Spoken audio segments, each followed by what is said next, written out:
let's now look more closely at probability distributions. Okay? So a probability distribution is a listing of the possible values of a random variable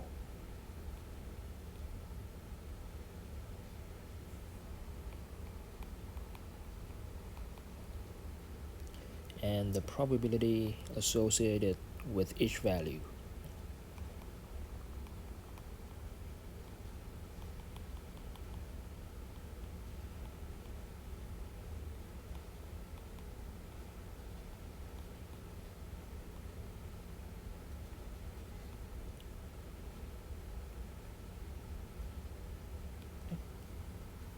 So let's think about an example. Let's suppose we have we go back to the die rolling experiment.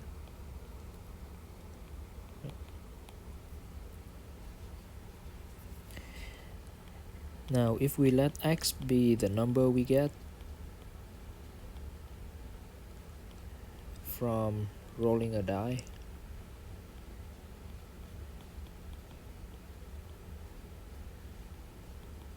okay, then we know that the possible values of x are 1, 2, 3,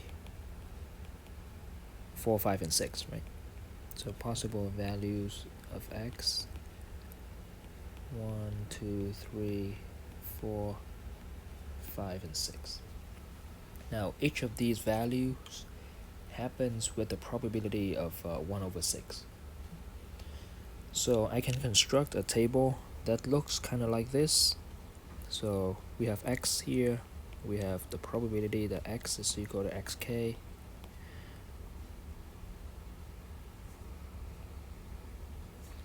So I have 1, 2, 3, 4, 5, and 6. Right. Then I have 1, 6, 1 over 6.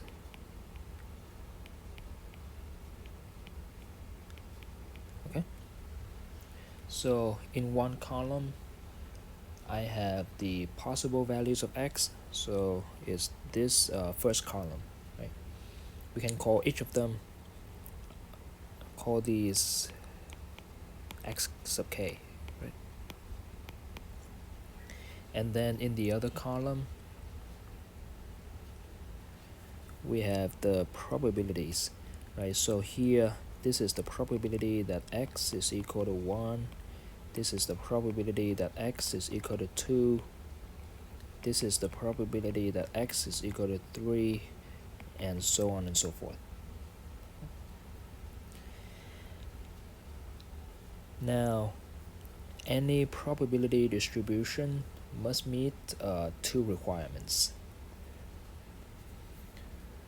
So we have requirements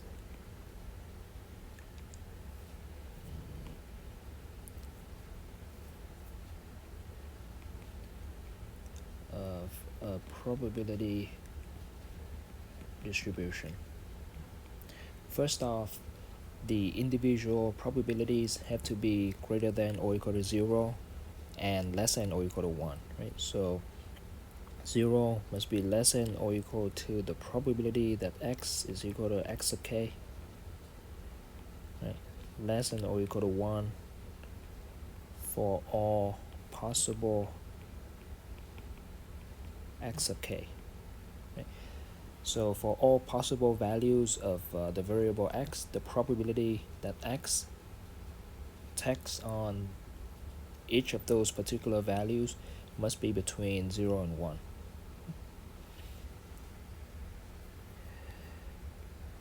And then the second requirement says that if we sum up the probabilities over all possible values of x, then that sum is equal to 1. In other words, the summation over all the xk's of the probability that x is equal to xk is equal to 1.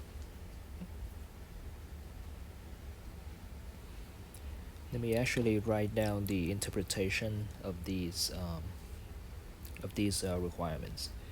So the first one says,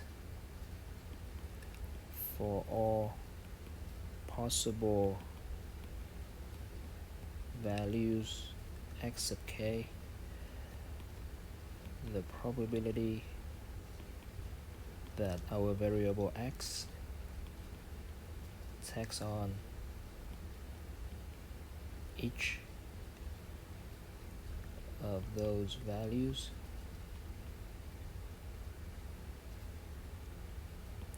must be greater than or equal to 0 and less than or equal to 1.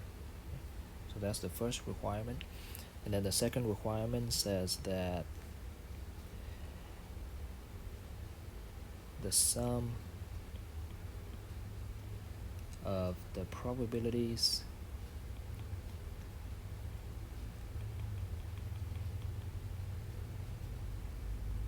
over all possible values x sub k must be 1, must be equal to 1. Right, where x sub k denotes a possible value of x, of the variable x. Okay, so in a sense, these requirements are really similar to the requirements of probability that we have discussed earlier in the course. So in this video, we define what a probability distribution is. We did an example, and then we talked about the two requirements of a probability distribution.